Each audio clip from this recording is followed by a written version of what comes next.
So for people who aren't aware that may be watching this, the Alexis and Dean TikTok channel, And Instagram.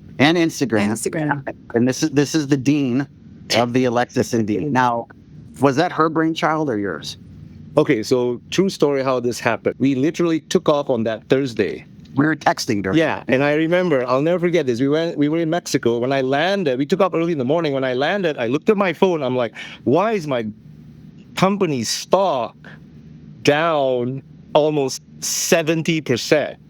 And then I opened up CNBC and I'm like, oh, here we go. Here is this going to be round two, or is it, what's really going to happen here?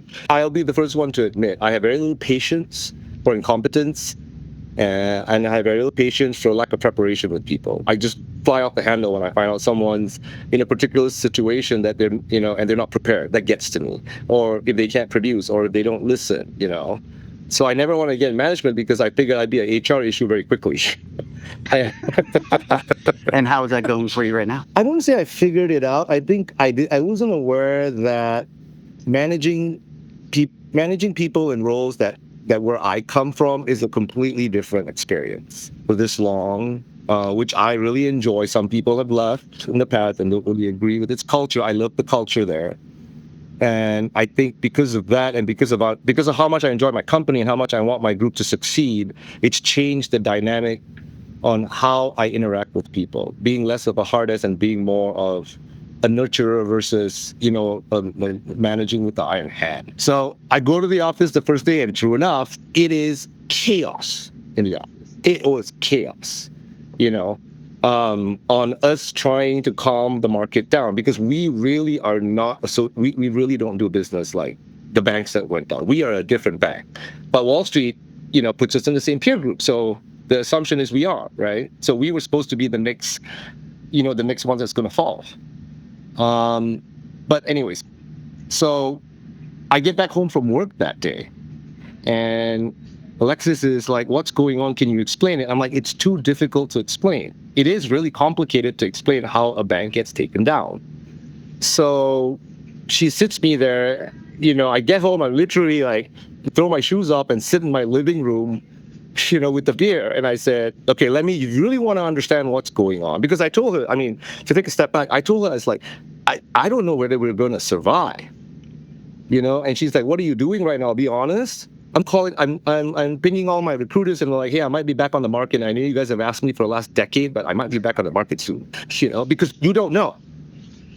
So I explain, as I'm explaining to her, now again, I'm explaining it to someone that is a layman, which is the majority of the audience, how our banking system works, how it's fractional, how, there's only so much capital and the rest of it is depositors. So when your depositors come and move their funds out, it's over. I explained the entire fractional banking system and how the system works, so on and so forth, and why this term, the run of the bank, what it actually means.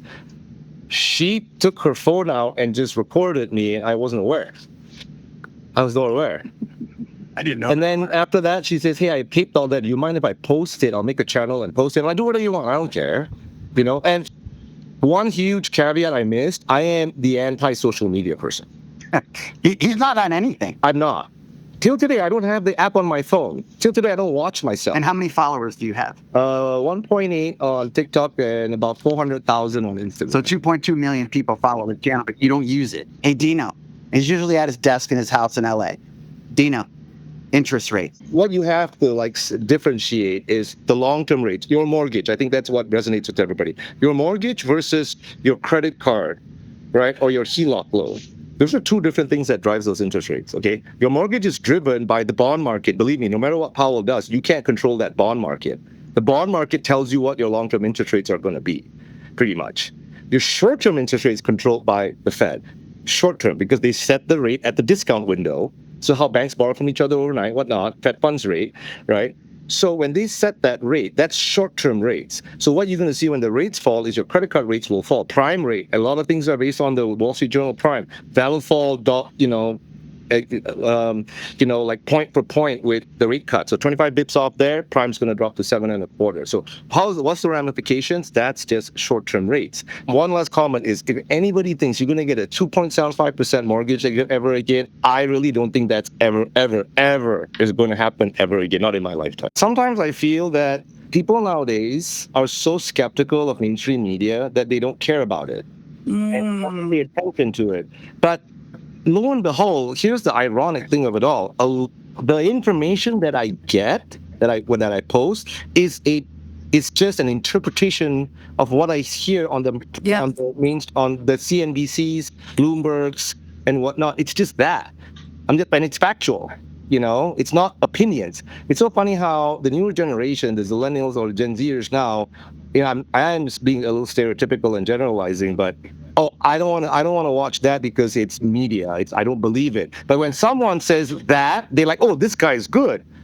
And to me, that's still, I don't understand that. Like, you don't believe in like a textbook, or you believe in some dude on the internet.